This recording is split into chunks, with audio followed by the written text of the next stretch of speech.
Here's a little intermission thing that I wanted to share with you. Uh, um,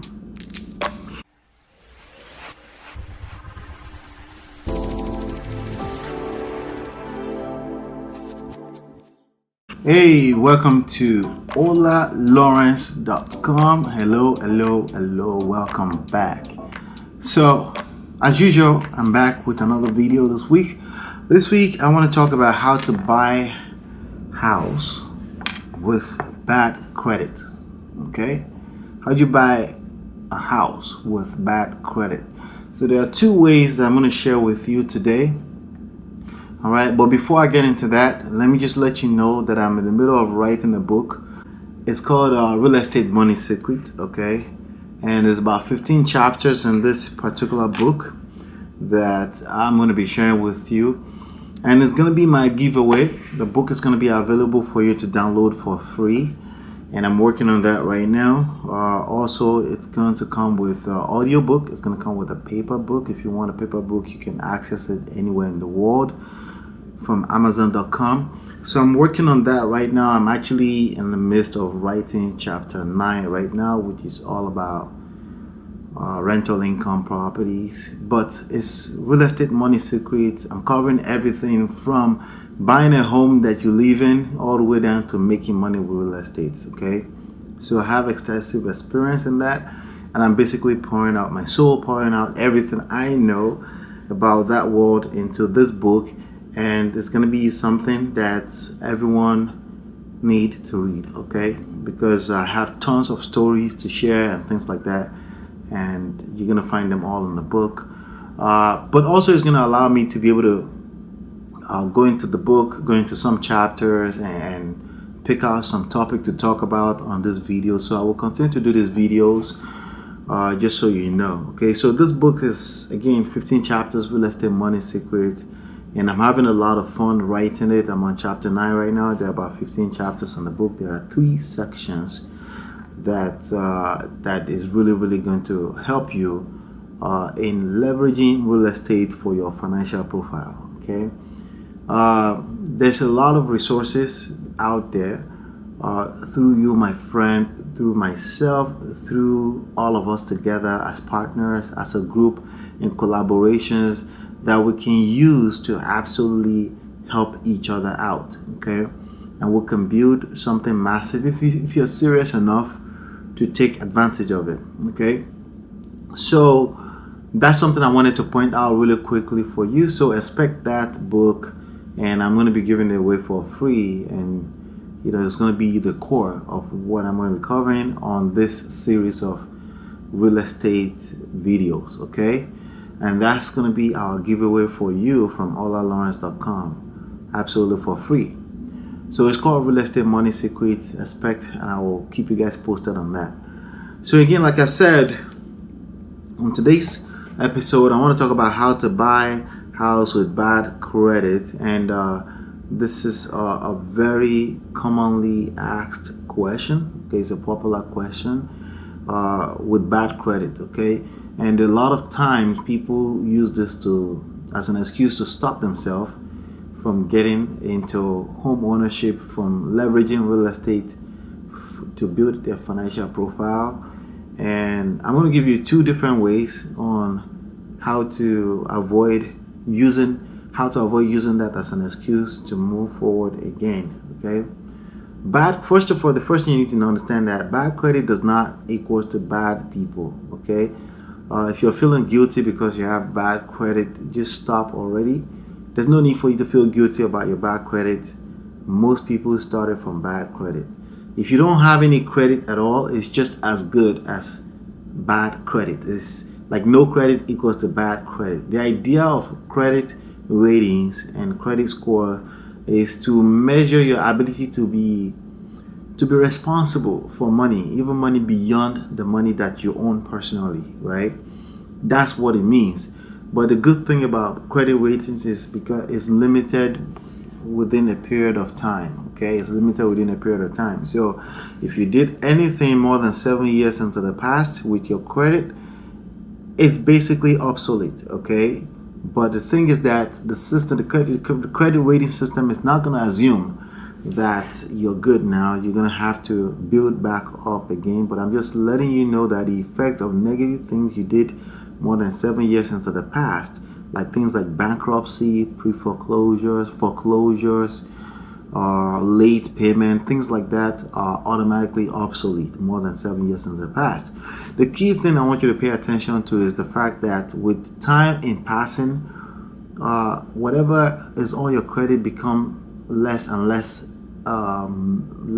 meaningful. Okay, become meaningless more and more. Let me say it like that. As you go on into the future and things move into the past, you have better and more opportunities to build a better credit rating. So if you did anything while you were in college, you have this credit cards that you used, it was overcharged, you had late fees, you have some hospital bills, whatever it is on your credit, the longer it goes into the past, okay, the more it goes into the past, the more you can do, even with bad credit. Okay, just so you know that that's the first thing. So stop feeling guilty because you feel you have bad credit score. So that's number one. Number two, well, that's the first thing I want you to know. Okay, but now with that being said, let's talk about 2 ways that you can buy real estate, buy houses with bad credit. Okay, the first way is obviously to clean the credit. Okay, clean the credit. It's a commitment. Okay, credit is more or less your purchasing power. Okay, it's not about how much money you have in the bank, it's about how much purchasing power you have, right? So just clean the credit, commit to cleaning the credit. And if you need to reach out to us to help you with that, we have resources to help you clean your credit. So that's the first thing, that's first step. Okay, to clean your credit, go into your credit, pull your credit score. It's absolutely free to do these days through your bank. There are multiple different ways to pull your credit. Not only that, there are ways to monitor your credit too. Okay, here's a little intermission thing that I wanted to share with you. I'm just as guilty. Okay, because it can be a little bit tiring to worry about credit. You just want to go to work, you just want to make some money, and you don't want to worry about credit or the details and things like that. But like I said earlier, you're basically shooting yourself on the leg when you don't pay attention to your credit. And I did that for many years before I started to pay attention to. Okay, so just commit a time. Right now, pick up your phone, open the scheduling calendar on your phone, and set the time into 1 week from now. No more than 1 week. You can do 3 days, 4 days from now, and set a time, and that time is going to be 1 hour minimum, right? That you're going to pull your credit. You're going to find out what's on it. You're going to write them down. If you're used to using your iPhone notes, use your iPhone note to note whatever is on it, right? If you need a pen or paper, you're more of the old school, grab a pen and paper and write down what you see on your credit, and then note whatever they are. The idea here is not for you to go start to pay those people back. Okay, as a matter of fact, I forbid you from paying back anything you have on your credit, especially if it's from a credit collection agency. Okay, never pay back a credit collection agency, like never ever again. The first thing you do is ask them to remove it from your credit. That's the first thing you need to do. Okay, if they insist or they can't remove it, there are ways around it. First of all, if they don't respond after you send a letter to them within a certain amount of time, the credit bureaus, that means Equifax,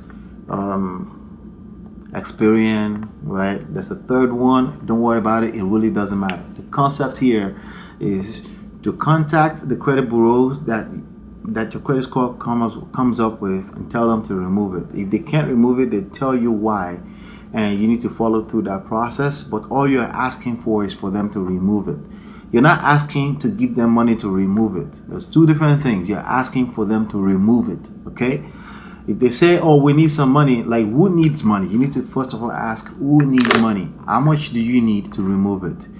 Trust me, most of the time it's not going to be whatever you owed into the past, because that money has lost value, and usually it's lost value to the people you owe money to. That's why they're sold a lot of those accounts for 10 cents on a dollar, 5 cents on a dollar. They sold them to collection agencies. So the collection agency that's trying to ask you for money are usually not the people you owe money to. They're just people who bought your account for 10 cents on $1, and they're trying to make money off of that account. There's nothing wrong with that. That's the business they're in, but you know better now. So don't give them money. Don't lead with giving them money. All right. So it's very high chance that if you have to pay for any one of them at all, you'll be paying less than 10% of what you actually owed in the past.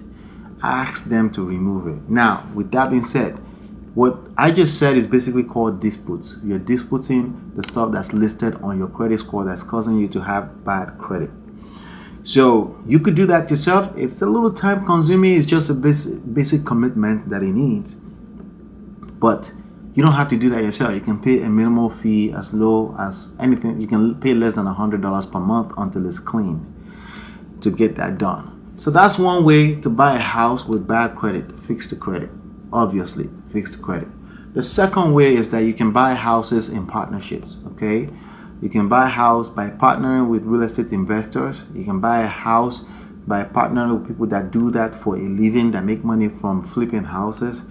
And you can simply become a marketing partner. Okay, what that means is that you help them find deals, and they pay you a little money on the side every time they close a deal, and they make money. Okay, your credit is absolutely not required for that. What you need for that is a willingness to make money.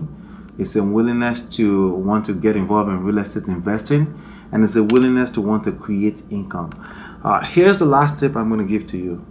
When you create income, credit tends to fix itself accordingly. Okay, it forces itself to fix, and I've had that experience before. You may have bad credit. When I first came out of college, I had bad credit. As soon as I started making some money, Chase decided that, hey, this guy is depositing too much money into the bank account. Let's give him a $5,000 credit card. And that credit card ended up building my credit for a while before my income tanked again. And I then, without income, you pounce on credit, and you destroy the credit. So that's a little tip for you. When you have income, you have credit. So if you don't have good income, focus on good income. Okay, good income means $50,000 or more per year. Okay, focus on getting that worked on, which you can do by again creating a partnership with real estate investors and creating income. Your credit score will follow suit. If you don't have good income and you have access to credit, you will end up destroying the credit. It's just natural, because again, you're going to find all these fancy things you want to buy and then destroy the credit as well too. So those are the two ways. First of all, fix the credit. Second way is partnerships. Okay, partnerships with real estate investors. And if you want more information about any of this, you can reach out. You know how to reach out. Just follow through to how you got this video, WhatsApp, anywhere. Leave a comment in the video on YouTube, and I'll reach out back out to you.